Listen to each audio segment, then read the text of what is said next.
Welcome to our webinar today, Taking the Risk Out of Change Management. This event, as well as our white paper on change management, will be available on demand after the event and will be sent to all attendees and registrants. If during this event you have questions, please send them to sales@knoa.com. We won't have a formal Q&A session because the attendee list is just so large, but we'll look forward to hearing from you and responding individually. A brief moment on Knoa. Knoa is a leader in user experience management. 20% of the Fortune 50 and actually 17 of the Fortune 100 have licensed Knoa technology. We have many major customers in production around the world, some with 60, 70,000 seats of our product instrumenting their enterprise. So the technology is at the point where it's mature and there are many users who can point to their success. Ultimately, the technology helps you answer bigger questions such as, am I receiving the full value of my application software investment? What does it take to reach best-in-class performance? And a key stepping stone for that is to wrap your arms around the change management process, improve that process, and take the first big step towards value realization. We do this for customers around the world, and we can support a variety of environments to include SAP, Oracle, certainly Siebel and PeopleSoft in their portfolio of fine software, and Salesforce, Sales Cloud and Service Cloud. So a lot to talk about. I think it's safe to say that some of the largest companies in the world are using or licensing Knoa software today. I think if you look at any release that your organization is putting out with a major enterprise platform, you have customizations. Everything is about process. You've thought through your quality assurance. You've agonizingly put together your test plan and your build and the automation around it to make it secure. You've deployed in a staged way so as to ensure that you can minimize risk. You may even be doing it on a departmental basis, which is often difficult, sometimes impossible to manage, but you'll do that to reduce the risk. And on top of that, let's face it, today enterprise software quality is probably as high as it's ever been. So you're feeling like your systems are go. The toughest part in this, of course, are the customizations you have. And if you're a large enterprise, you have dozens to hundreds to thousands of customizations. Even in the basic Salesforce.com go-to-market, people heavily customize and modify screens. And these are the things that you have to watch closely. So in a big organization, you process requests for change, and you have change approval boards, and you do all sorts of things to make sure that risk is pushed into the smallest corner possible. And so all of these things are being done. And even after the launch, you're ready with the hypercare window. You're ready to do the things you need to do to ensure the integrity of your user experience in your organization. Yet despite all of this, we see liftoff. The ship pulls into the air, and we hear a familiar refrain made famous years ago during the United States space program, which is, Houston, we have a problem. More than half the time, change management is fraught with unexpected, expected problems that create trauma for the IT organization and the line of business users. It is a fact. We have done surveys on this, and anecdotally, if you ask the person to the left of you and the person to the right of you in IT, they'll tell you that most upgrades and rollouts cause some degree of business disruption. Different is not better. Different is different. When a new release comes out, it has all sorts of impact, some of which is expected and some of which is not. Perhaps the only thing that you can say for sure is that despite everything you do using legacy best practice and legacy technology, you have limited visibility to most of these problems. Recognize that even with all the logos we had on that slide, of the global 10,000, probably no more than 5% are using our technology, and no one quite does exactly what we do. So still, despite the great inroads into customers around the world, most people are using an older technology set. Therefore, they are limited to an older set of best practices, and this is the result. Change management and the deployment of new releases is a hazardous process in a large enterprise. It is not an opportunity to become a hero. When it goes well, which it rarely does, it's a checkbox and we move on to the next great release planning cycle for 12 or 18 months. But most of the time it creates trauma, and the trauma ripples through the organization. The reason for this, if I had to net it out, I think, is that change management and all the teams and support organizations wrapped around it are flying blind. There's infinite preparation, but there's just not enough visibility. It's going into a battle you cannot win. And even when you're in the hypercare window trying to manage this, right, there's so many subjective issues. You know, you walk into a meeting and the line of business exec says, my order to cash process is not working the way it should. Yet you look at the reported bugs, you look at the performance, and you can't see what's happening because a lot of the problems are absorbed by the users and not reported upon the first or second or third or even fourth and fifth instance.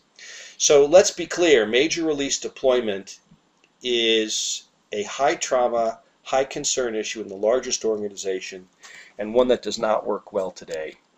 And so the whole focus of today's webinar for change management and risk reduction now is, why are you flying blind? Where are the problems coming from? And what are the new best practices enabled by technology that can give you visibility? We'll rapidly move towards sharing that visibility with you, and we'll take a look at the product and show you how it comes together.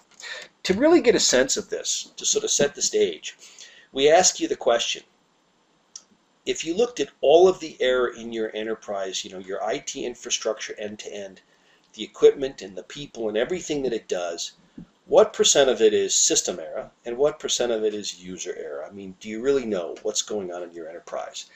And the average CIO, who, by the way, he or she is not that average. They are, clearly leaders in their company and leaders in their profession.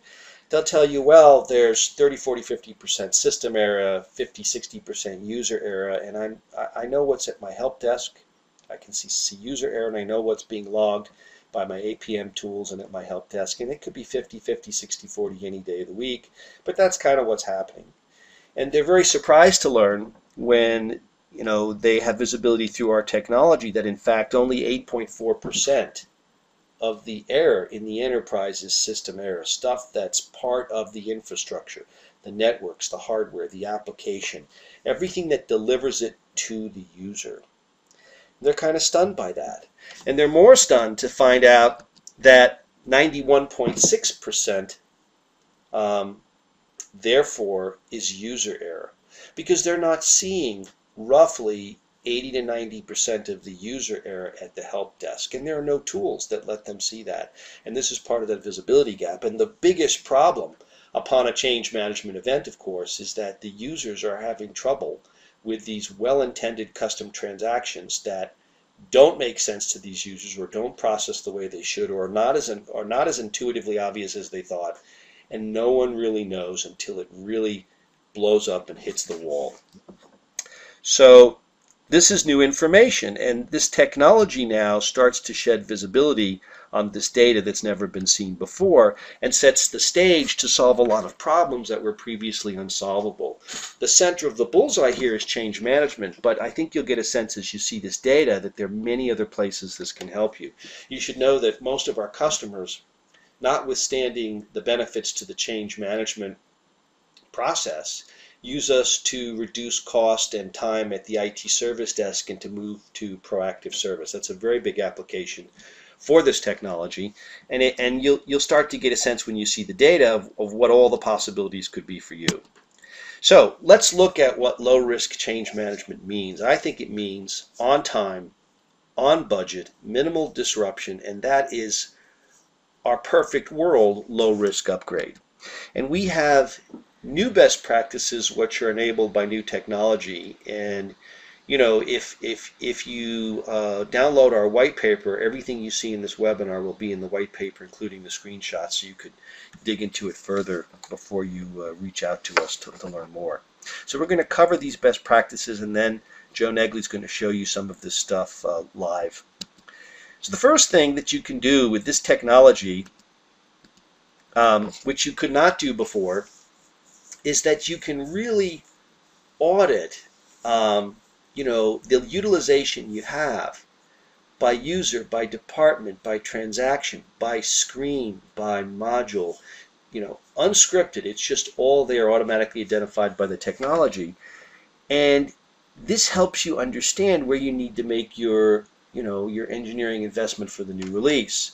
So the existing usage patterns will help you prioritize the optimization efforts, and you're able to see exactly what the users are doing. There's no scripted setup. It's every transaction, customized, included, every screen, everything they do, visible for you by time, by geography, by location, by user.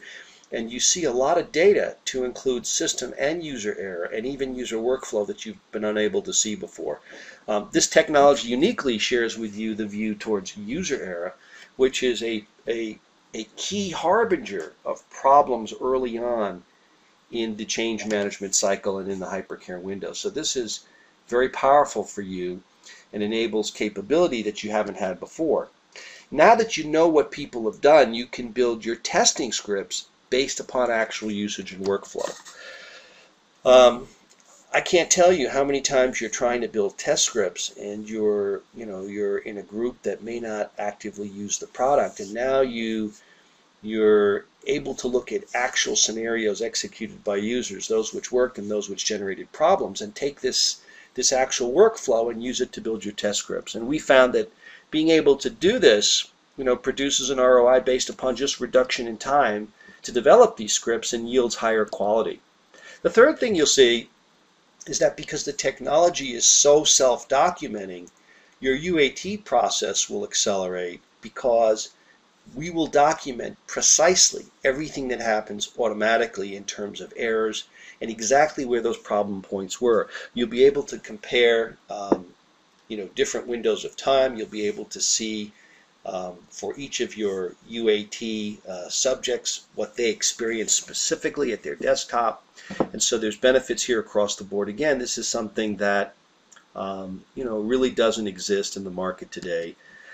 Number 4 is to now really drill in, now that you've done your UAT, to really start to say, look, during our UAT, we've had quite a few problems in this area.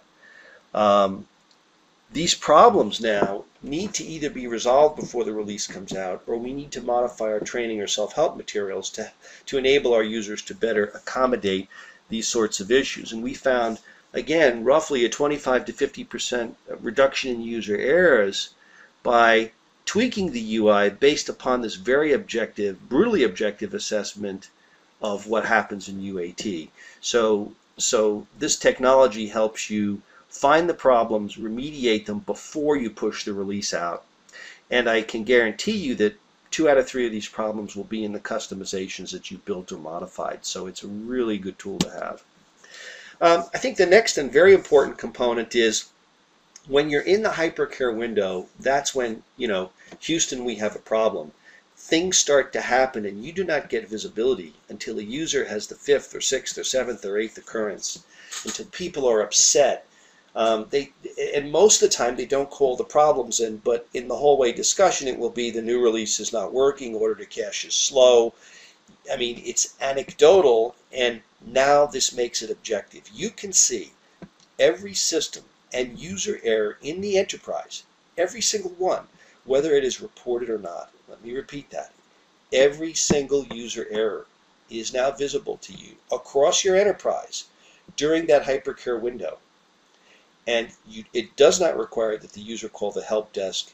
It's automated in the system. The dashboard will tell you where they're happening, what's high frequency, what's high impact.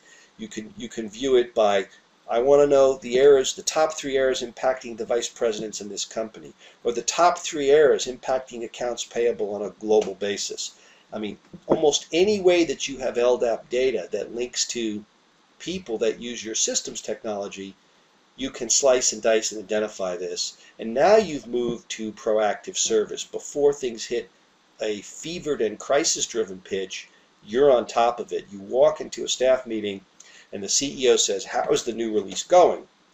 And the line of business exec says, hey, we've heard some rumblings, but it's still early. You can say, we have had exactly 7,200 user errors in the new order to cash process, and only 440 were reported, but we're on it, we're solving the problem, and we've already seen a reduction of 15% in the last 8-hour window.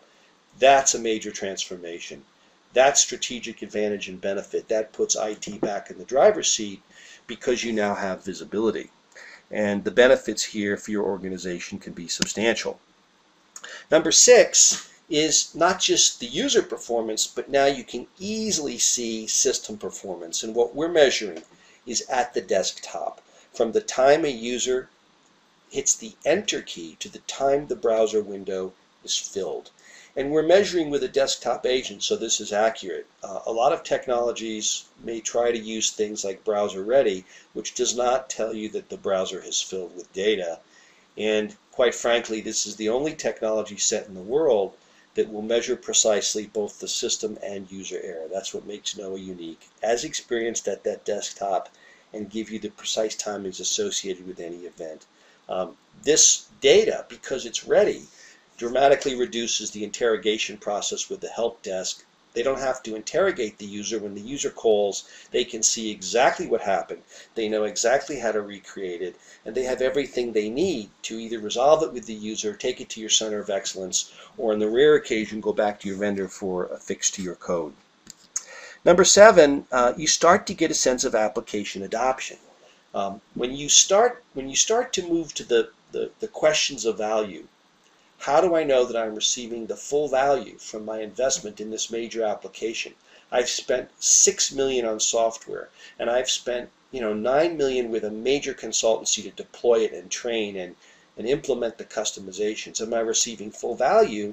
Links back to application adoption. Are people using it the way they should? Are they using it as much as they should? And how does the new release impact this adoption, which is an immediate metric you have visibility to? And very often you won't like the results, but with this technology you'll be able to have that visibility and then take action. Number 8 is to really start to drill into, for any of the previous scenarios, whether system error or user error, and to really narrow it down to specific groups where you can now take action, decisive action. You know what? It's my Chicago office. You know what? It's the accounting department. You know what? It's response time in Beijing end to end at the desktop. It's, and you can't measure that in your IT infrastructure. You can only measure that from the desktop. And now you can start to really pin down the groups that are having issues, and you can tell them exactly what problems they're having before they tell you. Every system error, every user error, and every impact based upon performance and time. So Knoa EPM, our product, user experience and performance management, can really now change the upgrade equation. And this will work for your SAP world, your Siebel world, your PeopleSoft, and your Salesforce world. And the benefits that customers see across the board are substantial. We're sharing data that you've never had visibility before to. We're enabling you to solve problems that you couldn't solve before. We're delivering strong return on investment with that visibility, and we're taking the risk and trauma out of change management, because now you're better before you launch the release, and you're better in terms of visibility during the launch in the hypercare window, and you're faster to remediate. All of those things are working for you and your team. Benchmarking now starts to give you the ability to say, before this launch, how did we do? And after the launch, how did we do? So you can compare any specific performance metric, a screen, a transaction, an order, a business process like order to cash with a little bit of work. Those vary between organizations, but you can still build those things out and see them, and it's all there for you to see.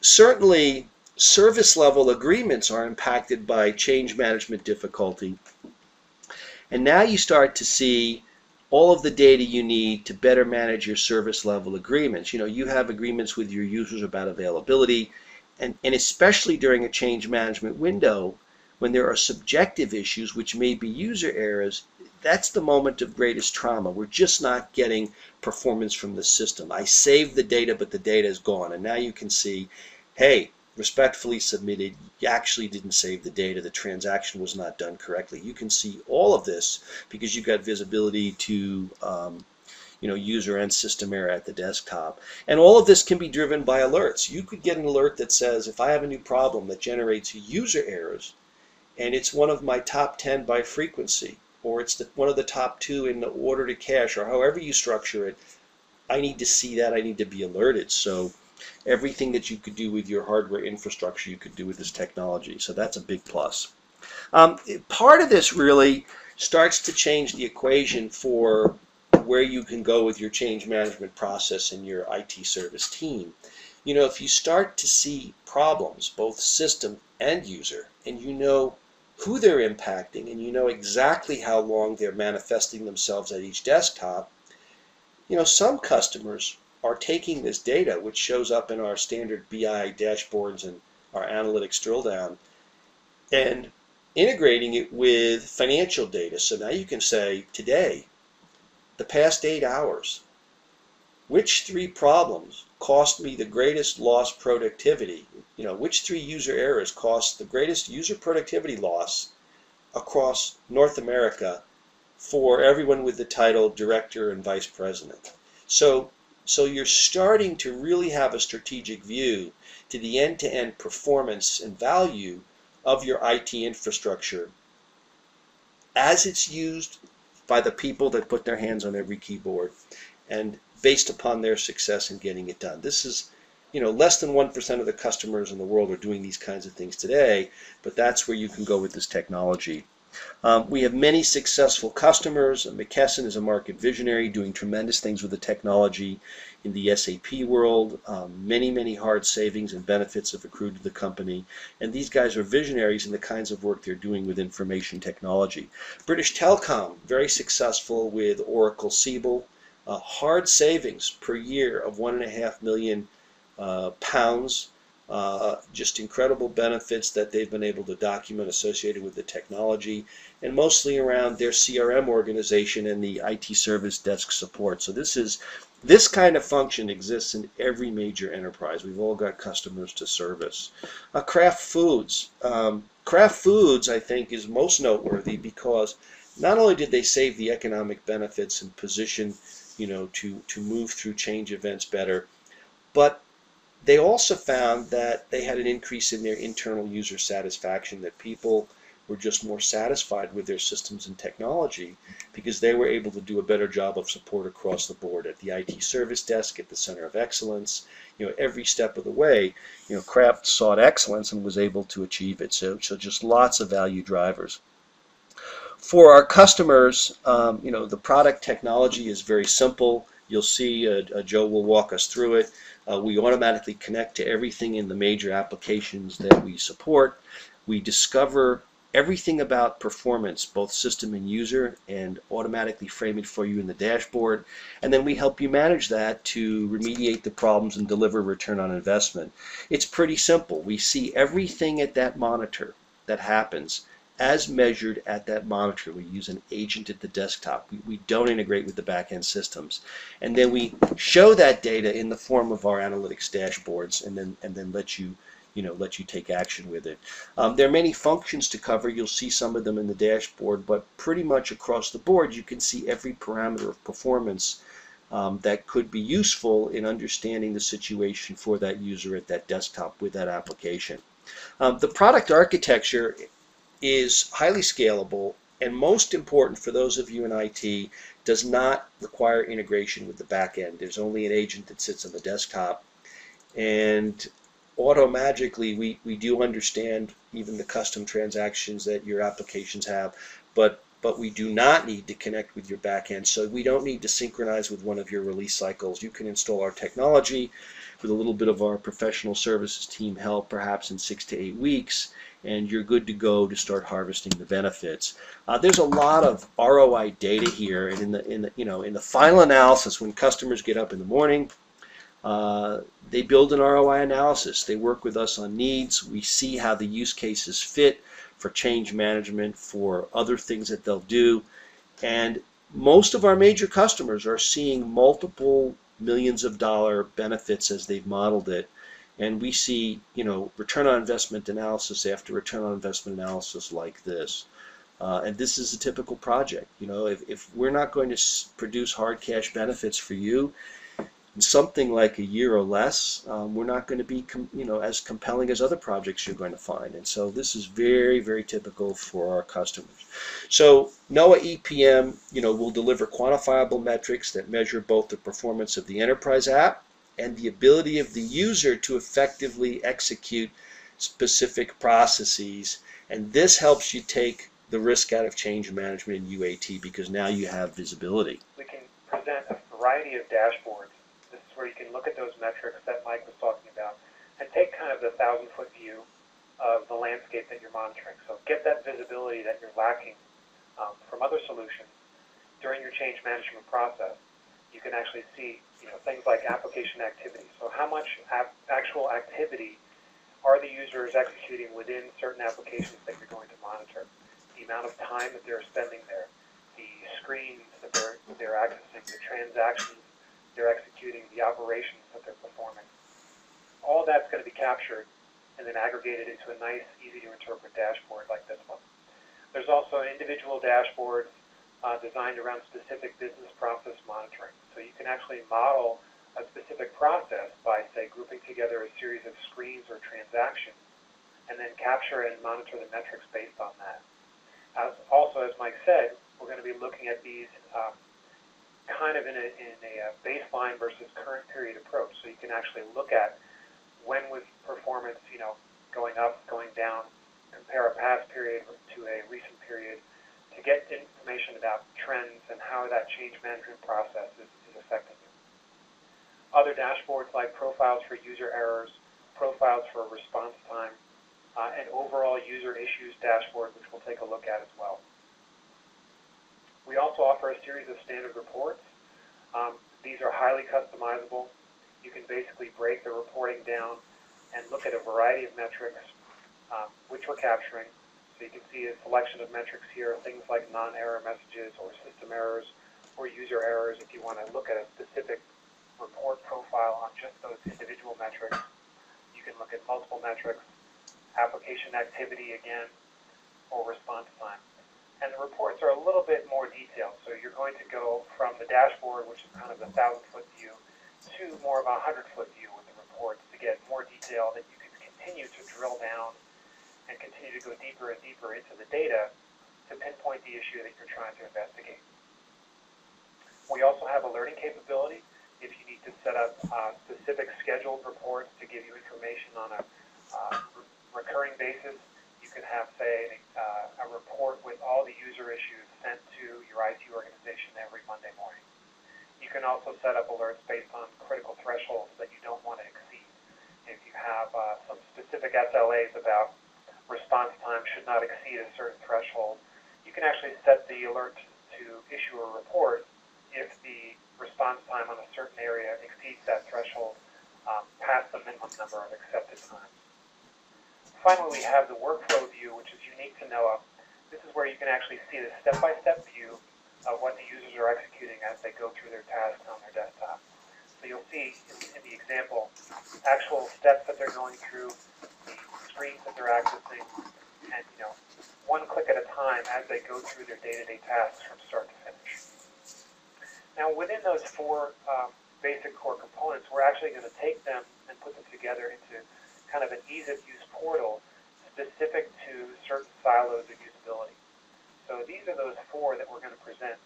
This one is the first geared towards the business side. So in the line of business, you have a specific tool set that you can now access to get the data that you need to accomplish your goals. Same goes for our other portals. This one is for the technical operations side, so more the IT side, the application support, and the tool sets that we've put together specifically for them. Specific areas for training and education value, so the dashboards and the reports and the information is put together for them, again, for ease of use. And finally, for the user support side, same thing. We're putting together the tools they need to support the user community to find out all the information that's available out there. So let's look at a specific example. What I'll look at is one of the first dashboards we have available here as I switch to a different tab is application activity, which we talked about earlier. So this is actually going to tell me I have a heat map and a bar graph This is telling me what's going on across my landscape. So this is the first piece of insight into user visibility across my landscape of all the applications that the Knoa technology is monitoring. You can see I have several applications here displayed. The first one here in the largest area of the heat map indicates an SAP application that has over 800 hours of use by a total of 45 users for the selected period of time of the data that I'm viewing. We have other applications here. Here's a Siebel application. Further down in the heat map, we have some others which are showing a little bit less usage over the selected time period. You can click on individual sections of the heat map to refresh the graphs on the right to tell me how is this broken down a little bit further. So we're starting at that 1,000-foot view and then drilling down to get more information about the detail of the activity levels.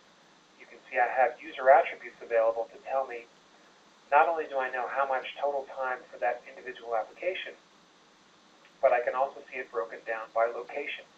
So within my organization, I know that certain locations like San Antonio and Wilkes-Barre have a high volume of users and a high volume of total application usage time or hours. And each one of those is, again, another selectable metric where I can select that individual group or metric, and I get a link to a new report that will take me to the next level of detail. I can also look at this on a transactional basis. So if I switch to the Modules tab, I can see all the individual transactions or modules that are being executed by the users, again, for the same applications in the same selected time period. These are going to tell me which application transactions are being adopted, which ones are not. So this is, again, going to give me insight during that change management process. If this were during a pre-release stage and I was monitoring an older environment that we were potentially upgrading, I'd be able to see which individual transactions were the most highly used. I could also see the reverse. If I do the inverse sort or look at the bottom of the list, I can see which transactions are not being utilized. These are potentially transactions that might not be critical to my business, and I don't necessarily need to keep maintaining them with, of course, the associated overhead when I move to that new release after the change management process gets to that production phase. So this is insight that we're going to be able to provide that's really not available for any other source. The user attributes can also be customized in a variety of ways. So I can actually look at individual areas or slice and dice the data in different ways. If I wanted to see specific departments, like sales to cash or orders to cash, I can see how much time is being utilized by those groups and how many users within those groups are using the application. Same with other user attributes like role. Specific user roles are created potentially that they might not be being used, and you can verify that here. You can see my telesales group is very active within the selected application, over 34 users and over 500 total hours of time. I can also look at employee service time, so the number of years that employees are in their roles in the organization, and I can compare that. I have some veterans here at the top with 3 years of service who are showing a lot more activity than those of the with, say, only 1 year of service, and that can be broken down to see, new hires and so forth. So there's a lot of information that's coming in, and this is, again, a nice way to get a general overview through a series of dashboards that we can view. To look at a little bit more detail, here's an example of one of the reports that we can provide, and this is getting into another metric that we're able to capture, which is response time. So this is going to be the actual end-to-end user perceived response time. Once a user executes some sort of activity on their screen or clicks a button, this is going to be how long it takes the system to respond to them, and it's a true end-to-end metric. It's not the same as a metric that's going to have information on a back-end database log or a network server that tells you how fast the server responded to the request. It's how fast the request actually reached the customer or the user. This summary response time user report gives me a breakdown of all my users within the landscape that we're monitoring, the average response time that they're receiving or perceiving, a minimum and maximum values with a standard deviation for various statistics, how many unique operations they executed, how many unique modules or transactions they were within, how many unique screens they accessed. And you can see that each one of these is a dynamic link to a more detailed report to give you further information about each one of those. So again, this is giving me more information, and this is just one way of presenting that response time data that takes it from that 1,000-foot view down to the 100-foot view to continue to give you the visibility and the insight into the users and how the applications are affecting them. Finally, to take it to the next level, here's the user workflow, and this is kind of getting down to the very lowest level of the data that we're collecting. The very granular details about what was the actual user's activity. What we're able to look at is an individual user on one specific date and a selected window of time, and seeing, okay, at the very base level, what is the Knoa technology capturing? It's going to give me information about, okay, did this user have multiple sessions active? If they're accessing two different applications or if it's a single application, you can see I have a single application, an SAP application listed here several times, but each one of these is a different session. This user is executing multiple sessions to access different areas where they have to do their day-to-day tasks, and we can actually see all that. So within that activity, you have the actual screen name and the activity that occurred. In this case, it could be something like a screen starting. It could be a non-error messages. It could be a system error or a user error. If I scroll down a bit here, you can see some additional information like operations they're executing. So they've pulled up a detailed report. They've clicked the execute button for a specific transaction that they're involved with. And then on the right, as I scroll over a little bit, we have the actual duration of that particular activity or event and the time that it occurred. So this is where you can see the detail level that we're able to capture to tell us, okay, we have a user, they're going through their day-to-day tasks, they're going from a start point to an end point, and they're trying to figure out what are they doing wrong in some cases. We can see the actual transactional workflow here to monitor what the user's doing and where some part of the process breakdown may have occurred, or a response issue may have occurred, or an error may have occurred. So we have all that detail readily available. There's also an easy ability to sort this, which comes up a lot from our customers. They're asking, what do we do with this wealth of data that we're now gathering? And we're going to enable you to do that through kind of a consultative approach. Give you some information about not just how to run the solution, but how to extract value from the solution. So if I wanted to see all the data, I have that right here. But if I wanted to see just the error messages that a user is receiving, I can deselect some of these other items in the list here and just give me the error messages that they might be receiving. Now I have some detail that is a little bit more relevant to some of those use cases, like during change management or other relevant use cases for the solution. Now I can see, okay, this user had several user errors. They even encountered some system errors, and I can clarify what those are without a lot of lengthy discovery or recreation of the problem or investigation. I can simply pull up the information and I have it at my fingertips.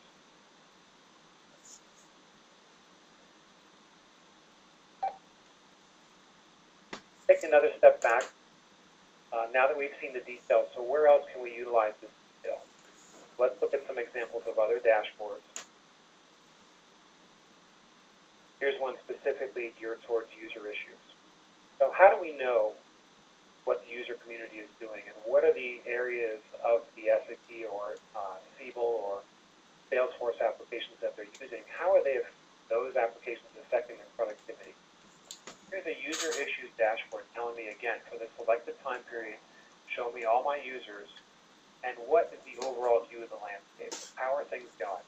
Are they productive? Are they having problems?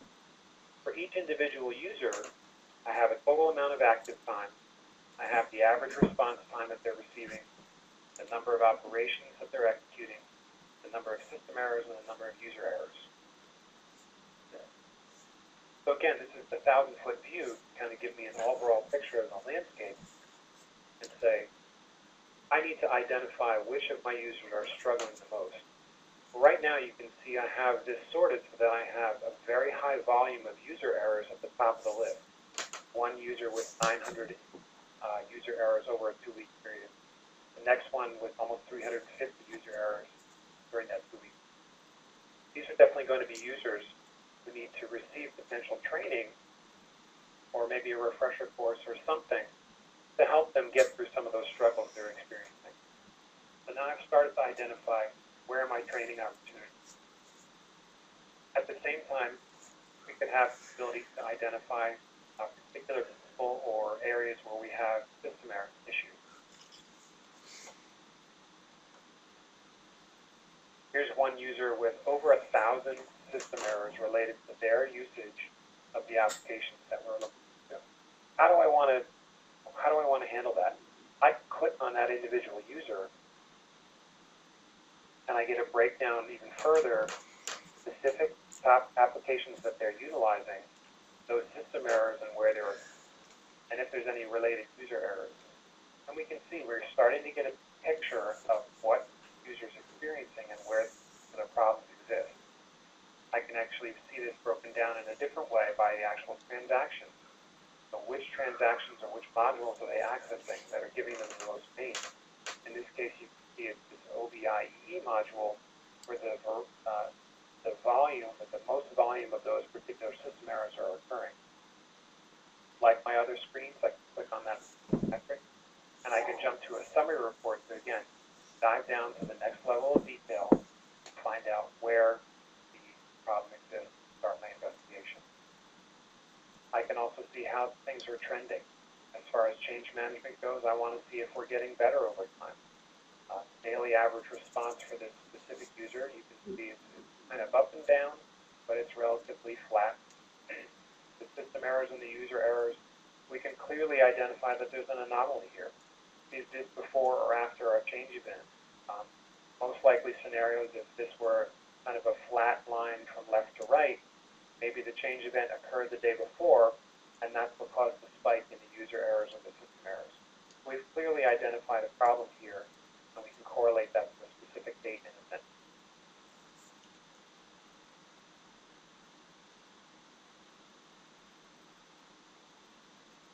Another area which Mike talked about is how do we look at specific business processes and utilize the metrics around those. We have a business process profile dashboard, specifically in this case around a sales order process. Now this process can be modeled based on any configuration that you like. Basically the customer will own the workflow, and that workflow is then translated into user activity across a series of screens or transactions. We will aggregate those transactions and put them into a process profile like the one you're seeing here through a simple configuration in the administrative portion of the solution. And now you have metrics based on a process that you can now track over time. You can see for this particular sales order process, we're looking at a current period of 2 weeks of data versus a baseline period. So we're identifying trends. We're able to see, during that change management process, is the usage of this particular sales order process improving, or is it causing the users some difficulty? Within the process profile, we have the number of active users and the amount of active time, same as we saw in the application activity dashboard. We can also switch this to look at the response metric. We have all the metrics incorporated into one screen here, again, around a specific business process profile. Average response time for the individual transactions or modules. And if I select individual modules in the heat map, I get detail on the right-hand side about the top 10 screens and the top 10 users. And you can now pinpoint where specific areas are that might be causing some issues. In this case, we have a top 10 screen list where the screen at the very top is clearly what's throwing off the curve for the response time average. This one screen is causing the most problems for the majority of users. In the lower section of the graph here, you can also see one particular user has been affected by this more than anyone else. And when I click on each of those, you can see I now have links to get the detailed information, summary response time by screen, summary response time by operation for that specific user. I can also look at system errors and user errors in this particular dashboard. And I get a nice, easy way to interpret the trend. You can see for system errors or for user errors, I have green arrows to indicate that things are good. If things were bad, we'd have a red arrow. Things are good in this case because my number of system errors is trending downward. It's actually decreased by over 1,200 instances comparing the current period to the baseline period. So a nice, easy way to get insight into the user landscape during that change management period. You have an easy dashboard to interpret the results, and then you can actually take those results and drill down to see more information. So just as an example, I see one particular user here has a high volume of system errors related to this particular business process. I'm going to link up to that particular report to give you an idea of what we can capture. So this is the information that we kind of saw from another report screen. You can see within one unique module, 3 particular screens in this case. This one user has over 160 errors, and they're all repeating. It's the same error that's being repeated each and every time. Most likely some sort of an event or some sort of an issue within the system itself that could be locked, causing this error to repeat over time.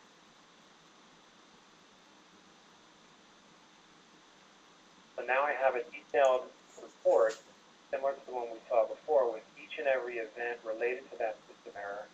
I have the raw message information, user ID, the computer ID, what screen, what module and transaction they were active, the application itself, and the event date and time. You can see, again, this error is repeating over and over again. This is some sort of a system issue or a database lock or something that really can't be attributed to error. At least you would hope that it's over 100 times. For each one of these, we have an individual link to the workflow. So again, we saw this before, but I'll show you how we can continue to go down to that lowest level of information. Didn't give me the detail there. So you can click on this workflow link, and it will bring you to the same type of workflow display which we saw before, where you can then clarify what was the actual workflow process that the user executed